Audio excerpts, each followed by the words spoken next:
Hello, and welcome to Papi Approved Movies. My name is Papi. And I'm Natalie. In our podcast, we will review and critique my favorite PG-13 movies. Movies that I wasn't allowed to watch until I turned 13. Every week, Natalie and I will watch a new PG-13 movie. And I'll see if Papi's movies live up to the hype. Which, of course, they will. Today we're going to be watching Ferris Bueller's Day Off.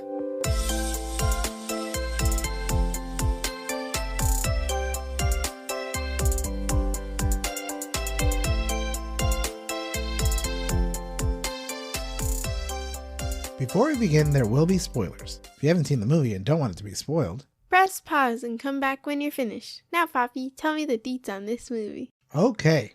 Ferris Bueller's Day Off came out in 1986 with a runtime of 1 hour and 43 minutes. It's streaming on Paramount Plus, but we borrowed the DVD from our friend Miss Kaya. Ha ha ha. I couldn't find it earlier, and we asked Miss Kaya, and she's like, I have it, and then we got it from her, so that was really great. It was written and directed by John Hughes. The main stars are Matthew Broderick, Alan Ruck, and Mia Sara. Fun facts. John Hughes is a legendary filmmaker from the 80s and 90s. He's behind movies like 16 Candles, Uncle Buck, Weird Science, which we're going to watch later on, probably next season, The Breakfast Club, and Home Alone. I actually wrote down halfway through my notes that I was like, oh, this is a little bit like Home Alone, because I noticed some similarities. I'll talk about it later, though. That sounds good. Yeah, no, these are some of like the most popular movies from the And I didn't even note it yet. I just was like, oh, it's kind of like Home Alone. Yeah, The Breakfast Club, I love that movie. This is also actually one of the oldest movies we've seen so far, from 1986. So. It didn't feel that old, though. You didn't think it felt old? Mm-mm. Okay. So what do you think, Nat? I loved it so much. You loved it? Okay. I did find it a little weird at first because, like, he broke the fourth wall, like, instantly. And I was like, whoa, I wasn't expecting that. But then I got used to it, you know. And I loved it. And it reminded me of one of my favorite TV shows. And what TV show is that? Phineas and Ferb. Phineas and Ferb. I know that song. Phineas and Ferb, we're gonna do it all. How does it go? Yeah. And then I thought it was pretty similar because it's, like, about two boys going on their, like, adventures, and, like, it's always crazy stuff. It would never fit it into one day, you know? Okay. And then their older sister trying to, like, bust them and get them in trouble with their parents. That is pretty cool. Very similar, I guess. So, what did you rate it? I gave it 5 stars. 5 stars? Oh, wow. Look at that. That's been a while. I'm happy you really liked it. I think this is one of the greatest movies of all time. And watching it again, I thought I saw some things that maybe you weren't going to like. But I guess maybe I was wrong. I don't know. I guess I can't gauge. I don't really remember what I wouldn't have liked. There's a couple of things that, and I'll go over it when we get to it. But I thought there was a couple of things that wouldn't necessarily fly now. But I'm happy that you enjoyed it. I didn't write down much, actually. Really? You were just entertained. You just enjoyed it. There you go. All right. Excellent. Why don't we get into the recap? Okay. The movie begins with Ferris Bueller pretending to be sick to skip school. He's so over the top and his mom and dad are eating it up. His sister Jeannie rolls her eyes because she sees right through his ruse. What is his sister's name from Phineas and Ferb? Candace. Candace, there you go. As soon as his parents leave, Ferris jumps up and begins to break the fourth wall and talk to the audience. I was like, whoa. And it's like, this feels a lot less like a PG-13 movie. It felt more like a kid's movie almost. Sure. Okay, I get that. I feel like the only thing that made it PG-13 was like a lot of cursing, I feel like. Yeah, they curse a lot, right? But overall, I didn't think it was if I watched it, I wouldn't have thought, oh, this is a PG-13 movie. I would have probably thought it would be PG. You know, if they took away the curse words, there wasn't any nudity or any like inappropriate things like that. There was no violence either. I mean, there was one small little action scene, but that was it. So yeah, I don't know. I think it's a borderline PG-13 movie. You're right. Yeah. Anyway, so he talks to us and he gives us tips about how to get away from skipping school. And there was even writing on the screen, right? Yeah. Like a teacher or something like that that's putting it up on the projector. He also talks about how important it is to seize the day. The big quote is you have to live life or pay attention to life or it's going to pass you right by. So he says it twice during the movie. Ferris calls his friend Cameron to pick him up and so they can spend the day together. Cameron is depressed because his home life is very cold. He feels his father doesn't love him. He's also worried about graduating high school not knowing what he wants to become. Cameron doesn't want to get out of bed, but Ferris is determined. Eventually, Cameron angrily relents and goes to Ferris's house. And it was like they knew each other so well. Like, he'll be like, I'm not going to go pick him up after he hung up. And then Ferris will like call again and be like, you are going to pick me up. Yeah, it's like, funny. They knew each other so well. Yeah, they've been best friends since kindergarten or something like that, they said, right? Like 5th grade, and they had mentioned it. That's the area that I thought would be not your cup of tea. That relationship of Ferris, the way Ferris treated Cameron. So we'll get into it as we go deeper into it. Because Ferris kind of gets his way with everything he wants with Cameron. Actually, he gets his way with everything, right? Yeah. At the end of the day, Ferris is the hero and he gets whatever he wants. But I thought he was a little pushy with Cameron. So let's get past that and go on. I do think, though, that part of it was just he knew that he was just depressed and in his house and alone. It's not like he was actually sick or, like, not feeling well. He even said later, like, oh, I thought he was just really sad, or, like, he wanted to, like, suffer alone. And I feel like he was pushy just in, like, getting his way that he wanted. Sure. But I also think that part of it was like, come on, we'll have fun. Let's get to the end, because I really do want to kind of dissect it, because in retrospect, I thought, I don't know. Maybe Ferris wasn't the hero that I thought. So that's why I was a little, I'm not sure if Nat's going to like it, but you gave it a 5-star and you love Ferris, so it works out.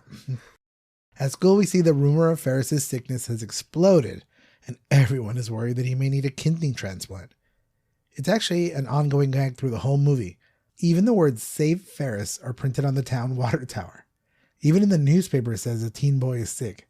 Like, it's everywhere. The police know about it. Yeah. Like, everybody knows about poor Ferris and him being sick. Jeannie hears a rumor and is furious. We also meet Mr. Rooney, the dean of students, who hates Ferris. This also felt like another kids' TV trope where, like, there's a bunch of kids meddling around and doing their own thing, and the angry principal is after them. And that he is. He's determined to destroy Ferris's life. Exactly. That's his mission. And just because, and people like Ferris. The secretary said he's a righteous dude. Everybody likes him. So all the different groups at school. And she named a bunch of cliques, remember? I know. Kind of like Mean Girls. And then they all like Ferris. Ferris is pretty cool.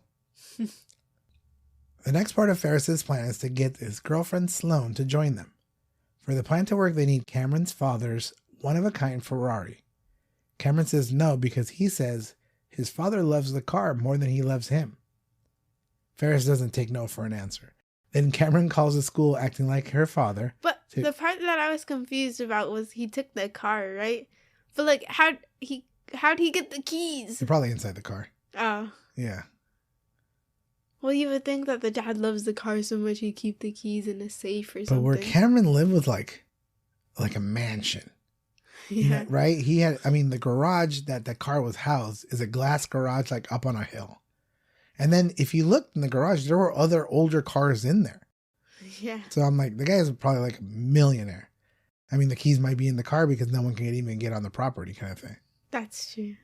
Anyway, so he ends up taking the car, even though each time Cameron says no. But he does it. Cameron then agrees to call the school, acting like Sloane's father, to get her excused from school. Rooney thinks it's Ferris on the phone, but it backfires when Ferris calls on the other line. Rooney excuses Sloane from school, and Ferris picks her up in costume and in the Ferrari. It was funny because in my mind, I thought that they were going to, like, stack the two of them and put on, like, a trench coat. But then I realized, wait, they're high school students. They're tall enough by then. So that's what Phineas and Ferb would have done. I feel like that would have happened. For some reason, when I saw him in the trench coat, I did think something similar too. The principal could see him.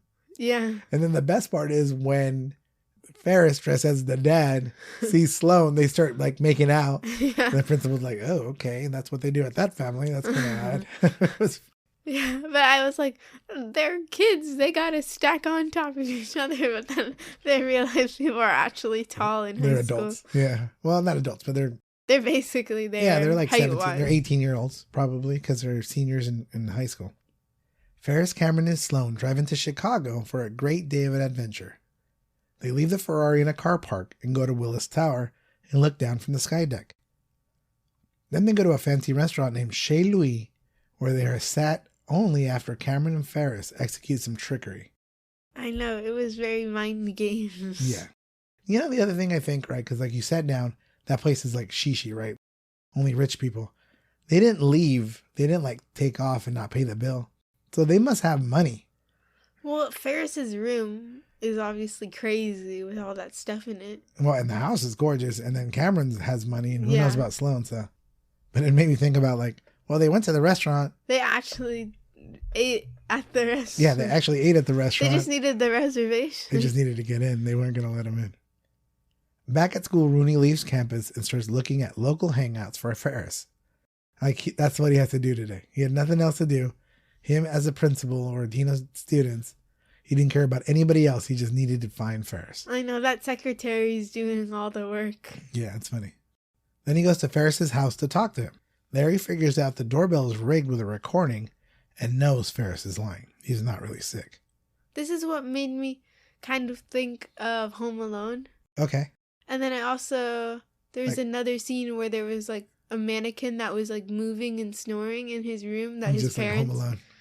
that his parents were like, oh, that's him, he's in his bed. So it felt like Home Alone with all the like machinery and They were all trickery and dancing? people. Yeah. Okay. Yeah, that makes sense. Like that, and then the doorbell thing, because Home Alone, Kevin is always like using noises from shows or like other things and recording them and like using them to trick people. Yeah. And I like connected those. I was like, oh my gosh, it's like Home Alone. And then it was like Home Alone. Even the house looks alike. I wonder if Ferris is from Home Alone, the same character. Maybe when he was little. where'd all his siblings go? Yeah, no, where are they?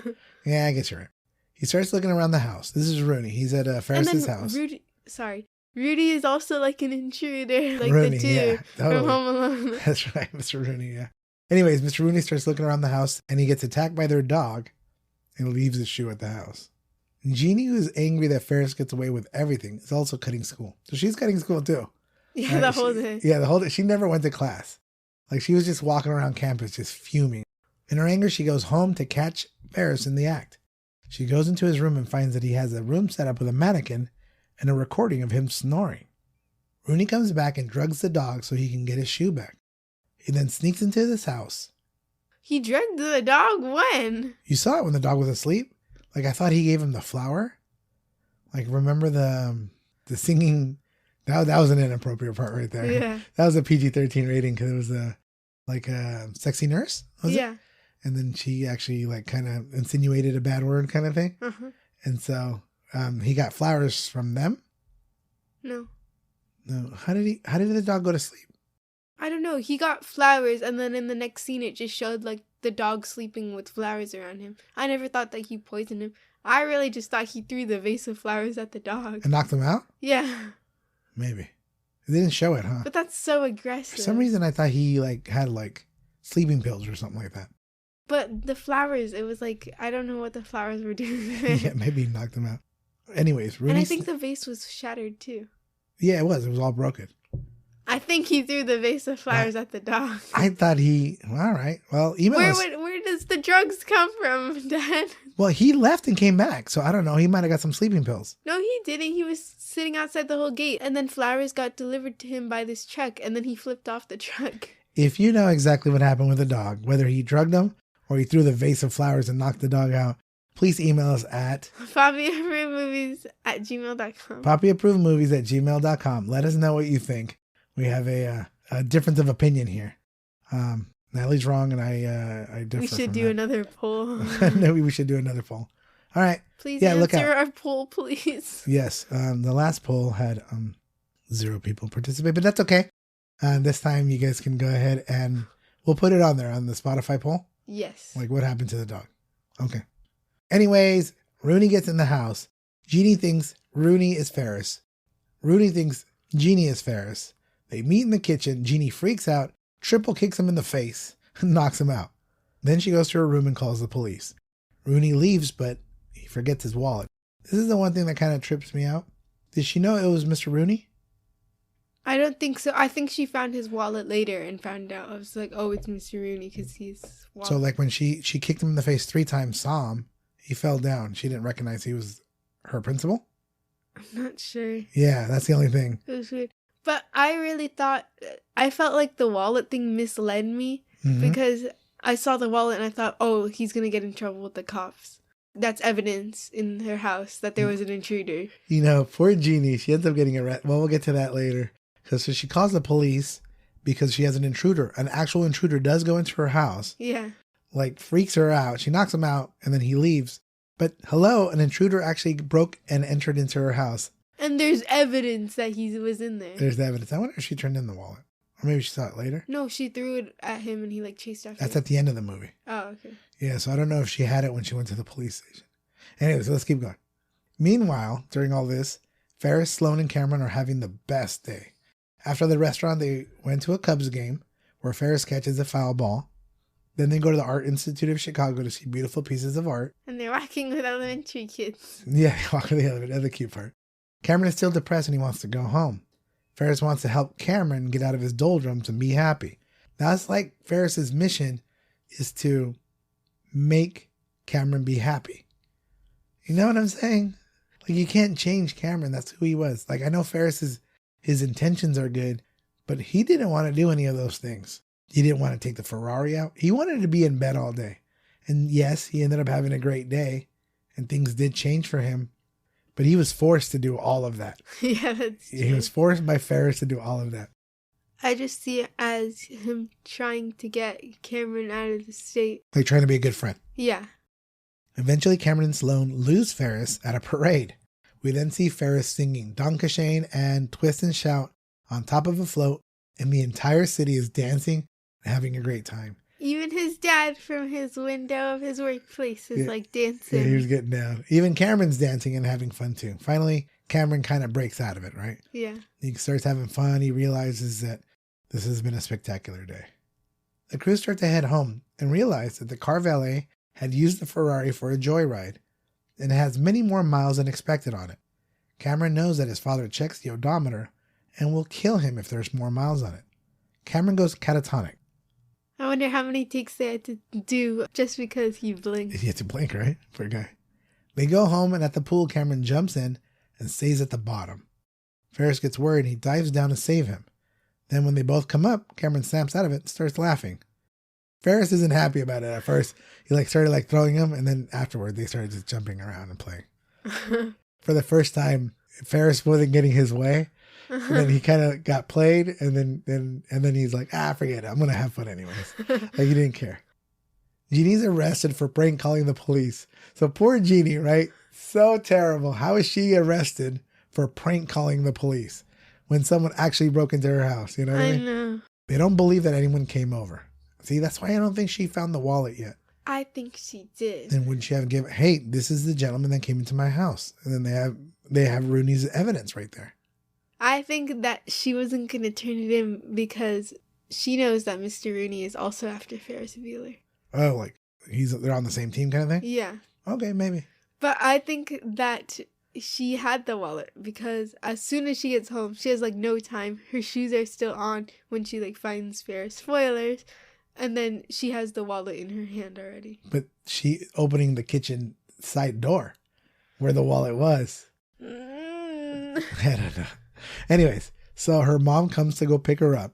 And while her mom is talking to the police officer, Jeannie meets bad boy drug dealer Charlie Sheen. So Charlie Sheen is the name of the actor. Real famous actor who actually has drug issues in real life. And she starts talking to him. It's funny because they start to philosophize together. And he tells her that her anger about Ferris isn't about Ferris. It's about herself. At first she's like, you're dumb. And then by the end of the scene, they're making out. That's not right. The part's funny. Because the mom comes out and they're totally making out. Like bad boy. I mean, he's in there for drugs, right? Yeah, he actually is at fault. It's not like Jeannie who got an intruder. Yeah, it's funny. Ferris's plan of driving backwards. Also, if she tells him he's like, why are you here for? And she's like, I hate my brother.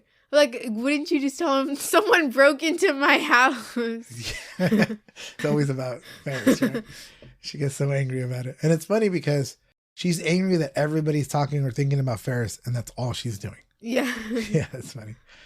Ferris's plan of driving backwards to turn the odometer back doesn't work. I could have told you that. That doesn't work.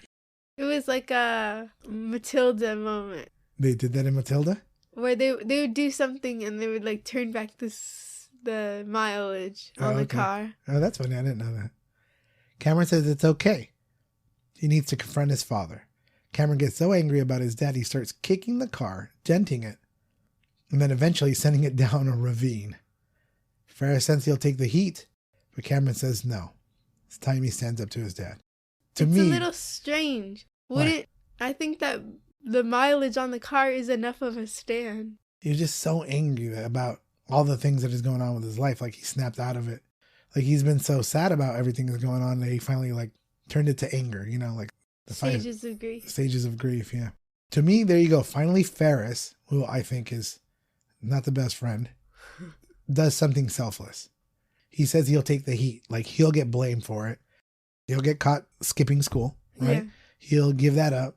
And then he'll probably going to end up having to pay for the car, right? The dad's going to end up like suing them or something like that. Yeah. And he's willing to do it. He's willing to take it for him. And Cameron says no.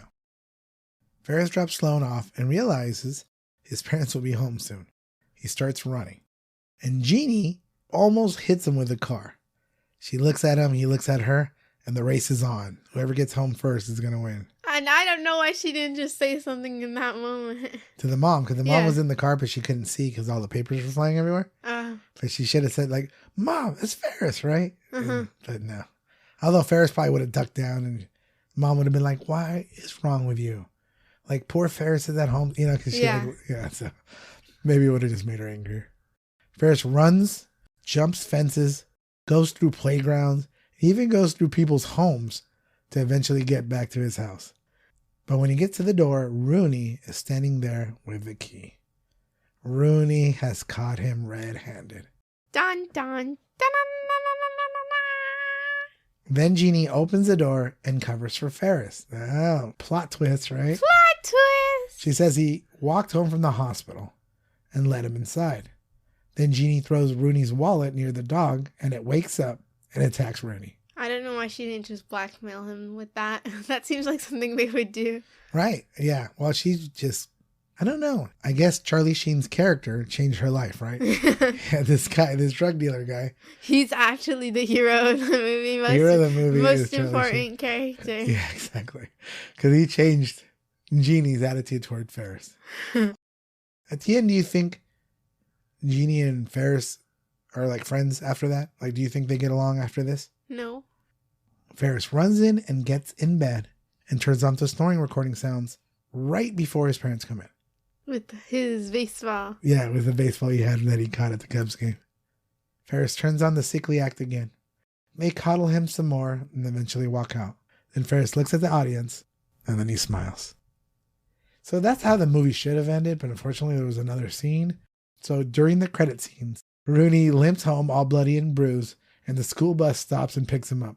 Which, mind you, why is the school bus out after 6? Yeah, good point. And all the kids were there.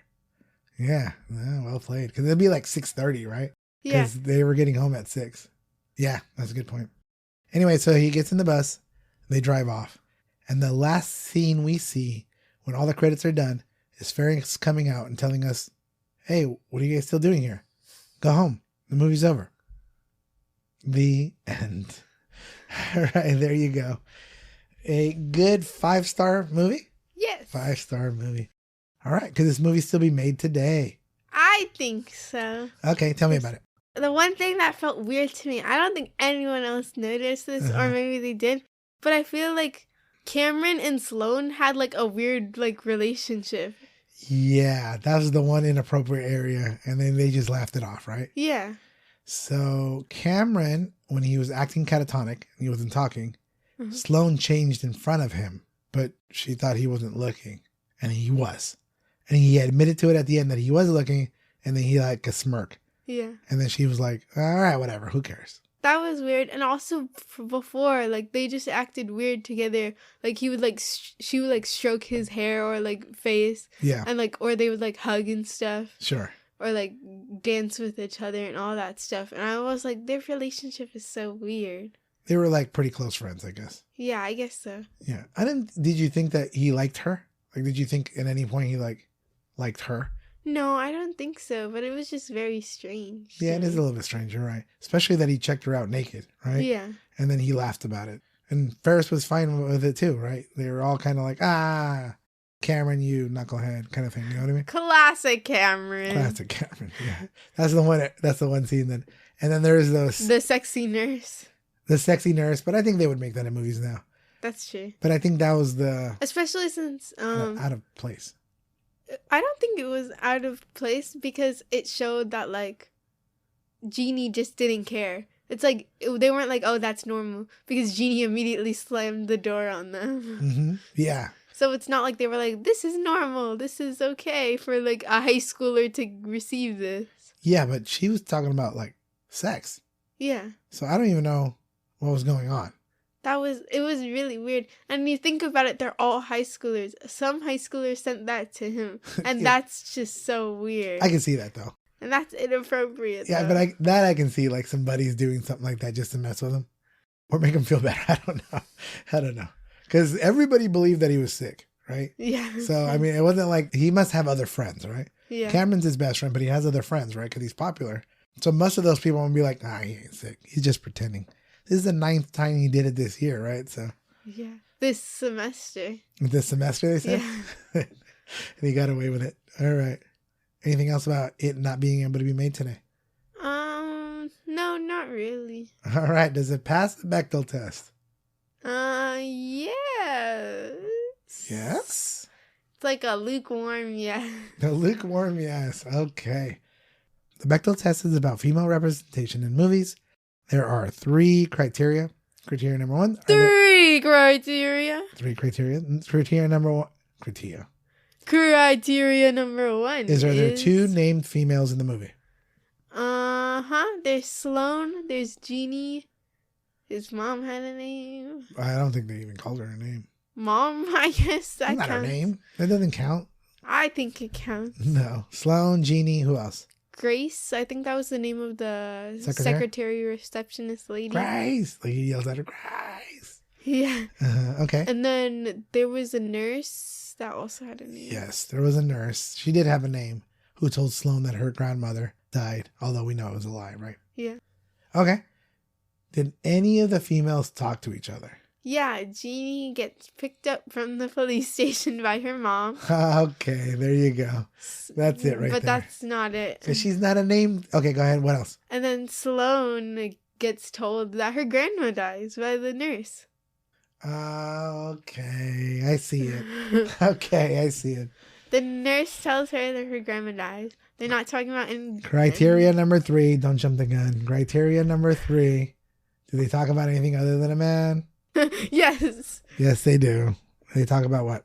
They talk about her grandma's death. All right, so it does pass the Bechdel test. I was going to say that same, also the part where she's getting picked up from the police. They talked about Ferris and how he was like sick at home and like, oh, poor Ferris. And then they were also talking about the guy that was like in there, and she was like, why were you just with that guy? Yeah.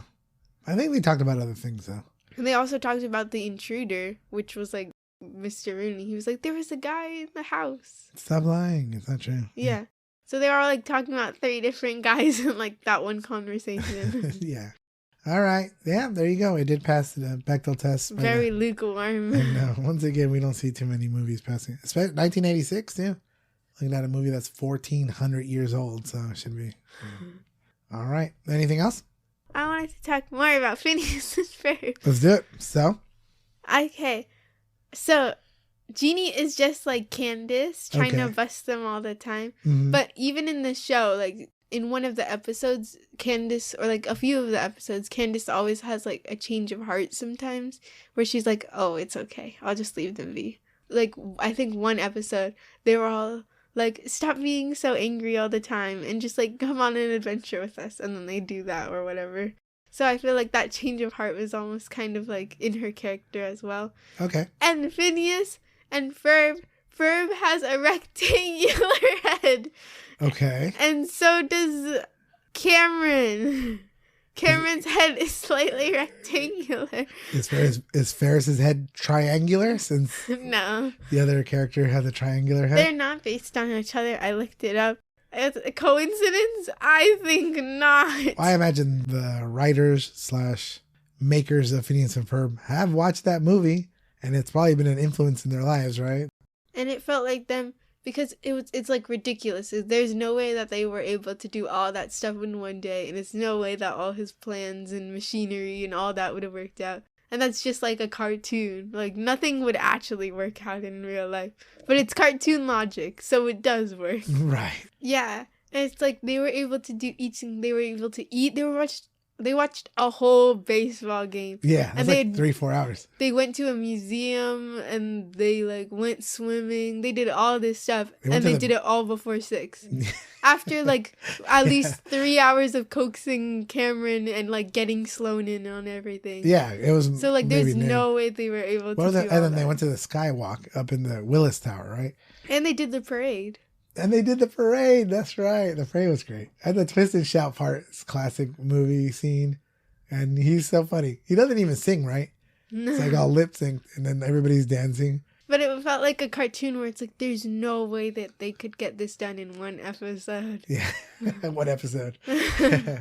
That's true. Okay. I see that. It was pretty fantastical, right? Yeah. And it looks like Ferris, his whole life is a fairy tale. Yeah. Like everything goes right for him. And I even feel like Sloan was like the Isabel to their Phineas and Ferb almost. Who's Isabel?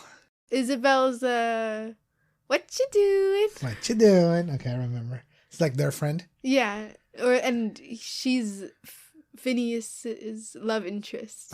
Okay, so it was like, and she always goes on their adventures and does everything with them. So you looked it up and it said it was not? It was not. But I really feel like, oh my gosh. I was like, I'm watching another episode. Because Cameron is smart too, right? Like yeah. He knows what he's doing too, right? Yeah. Him and Ferris, they work off each other, right? Yeah. So that's pretty good. All right. Anything else you want to share?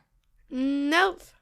Thank you for tuning in to Papi Approved Movies. If you like this episode, make sure to subscribe, rate, and review on your favorite podcast app. We put out an episode every Monday. If you want to suggest a movie for us to watch and critique, email us at papiapprovedmovies@gmail.com. That's papiapprovedmovies@gmail.com. No spaces, no caps. We'll try our best to get to your suggestions. Remember, it has to be PG-13. Next week, we're watching Batman, the 1989 version. So I hope you join us. I'm Papi. I'm Natalie. See you next time. Bye!